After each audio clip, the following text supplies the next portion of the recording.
Pada malam Natal 2004, bergesernya lempeng di Laut Timur membuat gelombang tsunami menghantam kapal pria bernama Mansik dan kawan-kawan ketika sedang berlayar. Karena sebuah kesalahan, Mansik harus kehilangan seorang rekannya dalam bencana itu.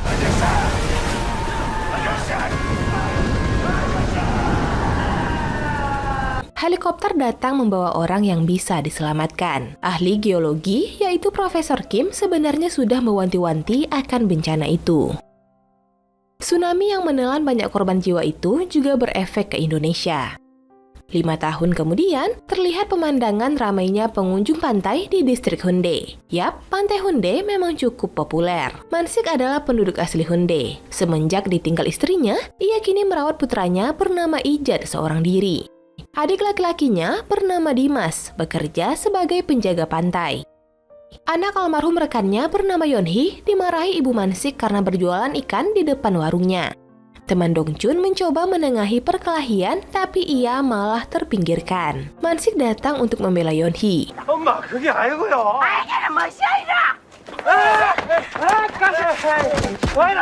Mansik tak suka ketika berpapasan dengan pamannya yang seorang penjabat. Ini terkait kebijakannya untuk menggusur warga di tepi pantai. Di tempat lain, Profesor Kim rapat dengan Badan Pencegahan Bencana tentang tsunami besar yang kemungkinan akan terjadi di Hunde. Tapi pihak pemerintah tak yakin itu akan terjadi. Setelah rapat, Profesor Kim menemui mantan istrinya bernama Eugene. Eugene kini bekerja sebagai ketua pameran budaya Hunde. Ini adalah anak mereka bernama Yuli, berumur 3 tahun, yang dirawat oleh Eugene seorang diri. Namun, ia tak pernah mengatakan bahwa Kim adalah ayah kandung anak itu. Tak lama, Eugene pergi bersama pacar barunya. Di tempat lain, Dongchun mengajak Ijat mencari uang dengan cara tidak benar, yaitu mengemis. Ia membuat perawakan Ijat jadi patut dikasihani. Ketika mereka mengemis, Ijat bertemu dengan Yuli. Karena kasihan, Yuli memberikan mereka uang. Di pantai, ada mahasiswi kaya bernama Chika sedang liburan bersama 2 temannya. Mereka diajak oleh pemuda kaya bernama Dedi bersama 2 temannya untuk berkencan. Namun, sifat angkuh Chika dan Dedi membuat mereka malah berkelahi. Karena kesal, Chika merokok di tepi kapal menenangkan pikiran. Tapi tak sengaja ia terjatuh ke laut. Dimas ketika patroli melihat hal itu. Ia menyelamatkan dan membawa Chika ke butnya dengan cara agak kasar. Setelah menyadarkan Chika dengan nafas buatan, Chika menggigit pemuda itu. Di warung makannya, Mansik heran Ijat tak ada di sana. Ia malah mendapat telepon dari kepolisian bahwa anak itu bersama Dongchun ditahan di kantor polisi sebab kedapatan pura-pura mengemis. Mansik langsung datang menendang Dongchun saking kesalnya. Di kantor Kim, sebuah gempa terdeteksi di pantai Jepang, yaitu antara daratan Jepang dan semenanjung Korea, tepatnya di bawah laut Tsushima. Efek gempa itu sebenarnya sudah bergerak ke arah mereka. Esoknya, Mansik bersama kawan-kawannya kompak protes bahwa pembangunan oleh pamannya di pantai tersebut tak boleh dilakukan. Kawannya membahas kedekatan antara dirinya bersama Yonhee. Ia jadi marah ketika mereka membahas tentang istrinya. Ibu Mansik datang meminta piringnya dikembalikan oleh Yonhee. Lagi-lagi Mansik membela Yonhee. Ketika duduk bersama Dongchun, Yonhee meminta pendapat pria itu tentang Mansik. Yonhee ini tampaknya menyukai Mansik. Tak jauh dari mereka, Mansik sampai memohon kepada Yonhee untuk mengajaknya nonton bersama pertandingan baseball esok hari. Singkatnya, mereka menonton baseball bersama Ijat. Mansik mengejek pemain klub andalannya karena bermain buruk, sampai ia diamankan karena terlalu mengganggu. 저는 교육상으로도 좋지 않아요. 지금 프로야구 500만 관중 시대인데. Dimas ketika menonton acara tersebut diejek rekannya karena bibirnya bengkak setelah menyelamatkan Chika waktu itu. Tak lama, Chika datang mengajaknya keluar. Chika meminta ganti rugi atas kekasaran Dimas waktu itu. Saking kesalnya, Chika mematikan telepon atasan Dimas saat menelponnya. Tapi anehnya, mereka main ke tepi pantai. Walaupun marah, Chika tampaknya menyukai Dimas. Dimas jadi gugup karena tiba-tiba wanita itu berubah. Ya, namanya juga wanita ya kan? Di rumah sakit, teman Dedi telah keracunan disebabkan makan ikan Yonhee sebelumnya. Dedi langsung marah mendatangi Yonhee. Dongchun menjadi samsak ketika mencoba membela Yonhee. Untungnya, Dimas melihat kekerasan itu dan membela Yonhee. 넌 뭐야, 이 새끼야. 새끼야. Di rumahnya, Mansik juga sedang sakit perut setelah makan ikan Yeonhee. Rencananya, ia mau minum obat. Tapi, ia malah salah mengambil sampo dan meminumnya. Temannya datang mengabari bahwa Dongchun CS dibawa ke kantor polisi karena berbuat keributan. Niat membantu, Mansik malah dilarikan ke rumah sakit karena keracunan sampo. 암담입니다, 암담. 뭐 먹었는데요? 샴푸. Esok harinya, Kim bersama anggotanya meletakkan alat pendeteksi tsunami di laut agar memudahkan mereka mengantisipasi tsunami. Di tempat lain, Dimas dihukum bosnya karena telah berbuat keributan. Ia dimutasi di bagian penanganan anak hilang. Ketika itu, Yuli berada di sana karena tersesat ketika bersama pacar ibunya. Ketika ditelepon Dimas, Yujin meminta bantuan Kim agar menemani Yuli. Di sana, ibu-ibu penjual kimbap datang menjajakan dagangannya. Karena kasihan, Kim membeli jualan ibu itu. Sifat baik ini dituruni Yuli ketika ia juga membantu Ijat sebelumnya. Beberapa saat, Yujin datang memarahi Yuli karena sudah tersesat. Kim balik memarahinya karena tak bisa menjaga Yuli dengan baik. Setelahnya, di tempat yang sama, Chika datang lagi mengajak Dimas berkencan. Di tempat lain, Paman Mansik menyogok Mansik agar setuju dengan kebijakannya di pantai itu. Tapi Mansik tentu berbeda pikiran. Kapal Mansik yang diterjang tsunami 5 tahun lalu diduga karena suruhan pamannya untuk berlayar. Pamannya mengatakan ia tak akan menggusur warga jika Mansik dan Yeonhee masih belum setuju. Sebenarnya pamannya ini baik, hanya saja sebagai penjabat kebijakannya kadang mengesalkan. Setelahnya, Paman Mansik memanggil Dongchun agar membujuk Mansik untuk menyetujui kebijakannya. Ia dijanjikan diberikan sebuah toko. Malamnya, Chika masih kencan bersama Dimas. Chika mengatakan ia pandai berakting. Ia kemudian mempraktekkannya dengan akting sedang hamil anak mereka berdua.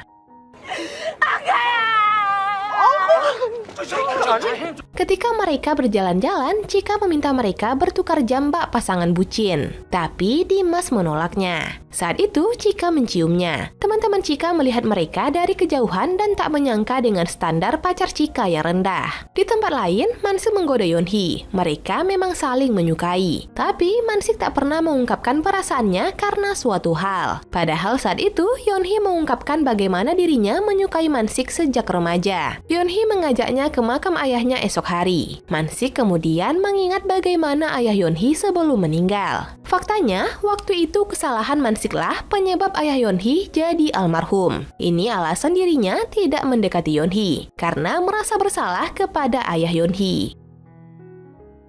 Malam itu, gempa terjadi di Laut Tsushima seperti tsunami 5 tahun lalu. Profesor Kim memperingatkan Badan Penanggulangan Bencana akan kemungkinan tsunami besar di Hyundai. Namun, mereka tak percaya itu akan terjadi. Kim mengatakan gempa tahun ini sudah 50 kali terjadi di Korea. Pusat gempa juga makin mendekat ke arah mereka. Tsunami bisa mencapai 100 meter jika Pulau Tsushima tergoncang. Kim menyarankan agar pemerintah segera mengevakuasi warga jika peringatan tsunami datang. 10 menit adalah waktu sebelum tsunami itu akan datang dari Jepang. Namun pihak pemerintah masih menganggap sepele hal tersebut.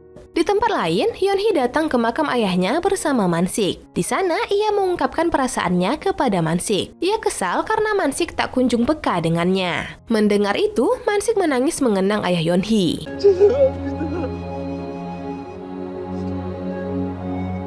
Sepulang dari sana, Mansik meminta saran kepada Dimas. Bagaimana jika ia menikahi Yeonhee? Dimas juga meminta saran bagaimana jika ia menyukai Chika yang seorang mahasiswi kaya. Mansik menjawab bahwa hal itu tak mungkin terjadi. Setelahnya, Chika mengajak Dimas berkencan lagi. Sebelum pergi, Dimas sudah menyiapkan kado jam untuk wanitanya itu. Sayangnya, ia dicegat oleh Dedi. Dedi mengatakan Dimas bukan level orang kaya seperti mereka.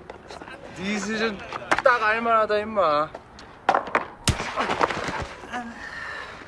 Malam itu, Paman Mansik berkata kepada Yeonhee bahwa meskipun proyeknya berjalan di pantai itu, Yeonhee nantinya akan diberikan tempat yang baru. Setelahnya, Yeonhee diajak Mansik ke sebuah kapal untuk melamarnya. Di tengah pesta kembang api malam itu, Yeonhee meminta waktu esok pagi untuk menjawab lamaran Mansik. Jika pita merah ada di perahunya, maka itu adalah tanda Yeonhee menerimanya. Tak jauh dari mereka, Chika merasa kesal ketika Dimas telah datang menemuinya. Dimas yang baru habis diancam Dedi itu hanya bisa berkata agar mereka tidak bertemu lagi.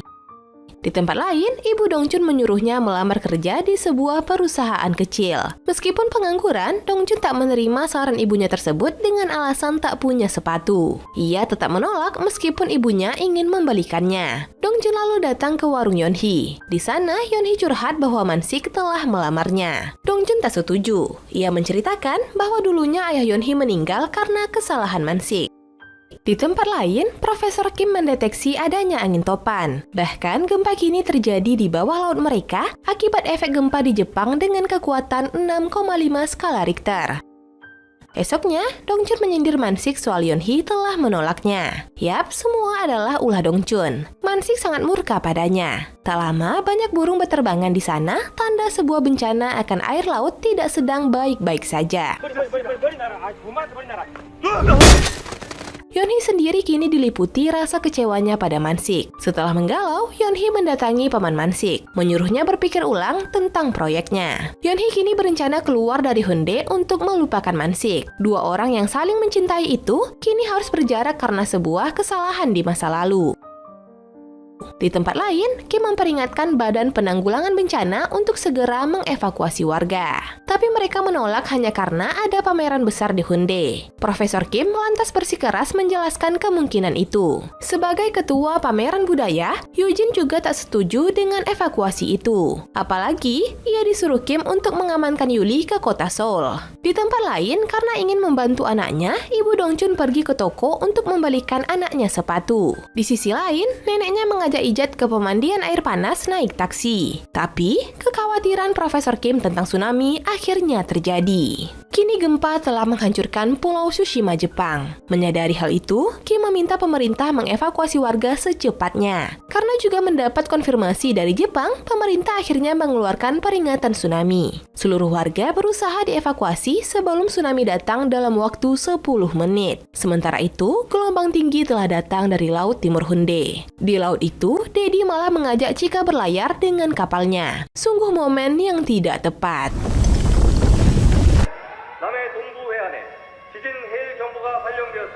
한국 위에서 연락이 왔는데요. 지금 즉시 쓰나미 경보 올리고 대피형 발령하랍니다. Sebelum tsunami datang, gempa lebih dulu menghancurkan beberapa bangunan di Hyundai, juga membuat lalu lintas kacau. Pengunjung pantai berhamburan ketika air laut surut. Kim dan Yujin mencoba menyelamatkan anak mereka karena Yujin meninggalkannya sendiri di kamar hotel. Sayangnya, Yujin terjebak di lift sampai air masuk menenggelamkannya. Hampir meregang nyawa. Pertolongan datang dari OB sebelumnya untuk mengeluarkan semua air di lift. Setelahnya, ia menyusul Kim yang berhasil menyelamatkan Yuli ke atap gedung bersama warga lainnya. Saat gelombang tsunami susulan datang, Profesor Kim menaikkan anaknya itu ke helikopter penyelamat yang sudah penuh sesak. Seorang wanita parubaya berjanji akan menjaga Yuli dengan baik nantinya. Kini, Yuli harus rela kehilangan orang tuanya karena tergulung tsunami.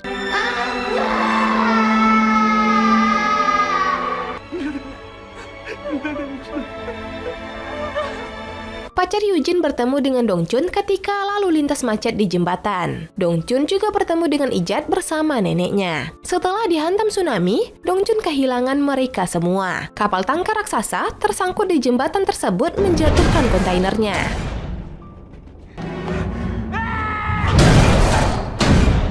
Beberapa lama, karena frustasi, Dongchun merokok. Karena kaget dengan besarnya api koreknya, ia melempar korek itu hingga meledakkan kapal tangkar yang minyaknya sedang bocor. Gelombang tinggi terus menuju kota untuk menghanyutkan warga juga menghancurkan kota. Yeonhee bersama Mansik selamat dari kematian ketika tiang listrik jatuh ke air, tapi tidak dengan orang sekitarnya.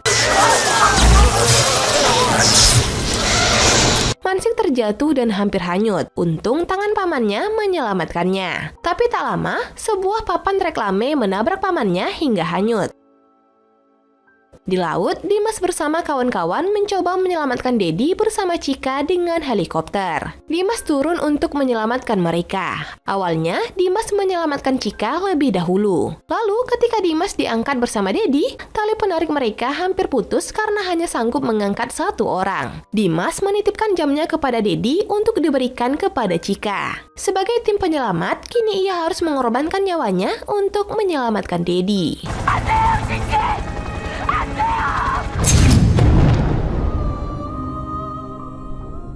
Setelah tsunami selesai, pacar Eugene bersama Dongchun, Ijat dan neneknya ternyata selamat. Setelah bencana tersebut, diadakanlah upacara mengenang almarhum Dimas bersama rekannya yang meninggal sebagai pahlawan penjaga pantai dalam menyelamatkan orang-orang. Mansik bersama Yeonhee mengenang pamannya bersama ribuan korban tsunami itu. Sisa-sisa tsunami kini dibersihkan oleh warga. Dongchun meratapi kematian ibunya yang meninggal ketika membalikannya sepatu. Yap, penyesalan memang datang terlambat. Di sisi lain, Mansik bersama Yeonhee kini sepakat untuk saling mencintai. Ibu Mansik kini merestui Yeonhee sebagai menantunya. Meski sebelumnya, mereka sering berkelahi masalah piring. Yeonhee sangat bahagia diterima olehnya dengan keadaannya yang hanya sebatang kara. Film berakhir dengan suasana Hyundai dalam reruntuhan tapi penuh dengan harapan. Yap, dengan begitu cerita pun selesai. Plot cerita film ini serupa dengan film-film bertema bencana pada umumnya. Tidal Wave atau Hyundai adalah film lawas Korea yang dirilis pada tahun 2009.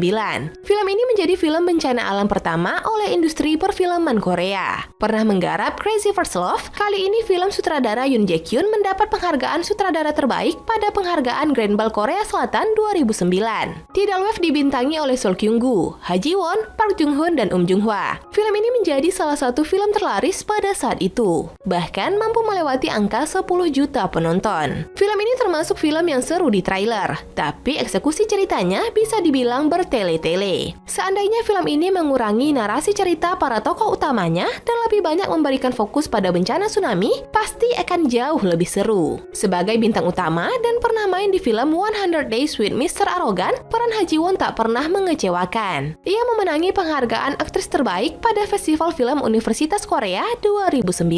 Sementara Lee Min-ki berhasil memenangkan penghargaan aktor pendatang baru terbaik pada penghargaan Seni Baeksang tahun 2010. Film ini menunjukkan bagaimana bencana dapat membawa orang bisa menjadi lebih dekat, juga mengeluarkan sifat terbaik dalam diri mereka. Manusia bisa berkorban satu sama lain meskipun tidak saling mengenal. Well, kita masuk pada sesi penilaian. Biro Perfilman UBR Media memberikan rating film Tidal Wave 6,1. Like dan share ke teman-teman tersayangmu agar mereka juga ikutan tahu update film-film menarik ini. Dan jangan lupa subscribe channel UBR Entertainment. Kamsahamnida, bye-bye.